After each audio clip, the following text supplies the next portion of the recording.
நாளைக்கு காய்ச்ச முக்க போகாம இருக்கணும்னா இது ஒண்ணுதான் வழி. இந்த அப்படி நீனும் குத்திக்கோ. எனக்கெல்லாம் வேண்டாம்ப்பா. அப்படின்னா என்ன பண்ண போறியா? நான்லாம் கமல் ரசிகர், குத்தாமலே நடிப்பேன். ஹேய் மாட்டிக்கிடாத. போல ஐயா நடிப்பு வந்து பாரு. நாங்களாம் எவ்வளவு நடிப்பு நடிச்சு எவ்வளவு அவார்டு வாங்கியிருக்கோம். எங்க கிட்டே வா. கொண்டல போட்டவன வெளியே வந்துரும். கொண்டல முள்ளு குத்தலமா எனக்கு. அப்போ குத்தல எனக்கு. இப்பதானே சொன்ன முள்ளு குதிச்சுன்னு. நாளைக்கு காய்ச்ச முக்க போகணும்ல. சரி அதான் சிவனியா சொன்னா முள்ளு குத்துன மாதிரி நடில வீட்டுல காய்ச்ச முக்க போட மாட்டாங்க. 2 பேரும் நடிச்சியலோ? 2 பேரும் நடிச்சியல. வா வா அவட கேப்ப. இல்ல இல்ல அவட கேப்ப. வேண்டாமா. நீ சொன்னியே அவன் சொன்னு தெரியும்ல. இல்ல இல்ல வா வா வா. ஏக்கோ என்னதாயி? அம்மா அவனுக்கு முள்ளு குத்திட்டாமே.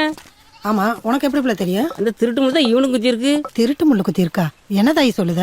நாளைக்கு காய்ச்சம் போகணும்ல. ஆமா, அத 2 சேர்ந்து நாடகம் நடி காட்டுவான். முள்ளும் குத்தல கிள்ளும் குத்தல. முள்ளு குத்தலையா? ஏலே காலகாமி ஏதாயி கொழு கொழுன்னு ரத்தம் வருது, முள்ளு குத்தலன்னு சொல்லுத? உன் மவன் மொட்டையும் தான் ஏதோ புழுவுதான், அவனை பிடிச்ச என்னன்னு கேளு. நீ தான் மாட்டி விட்டேல.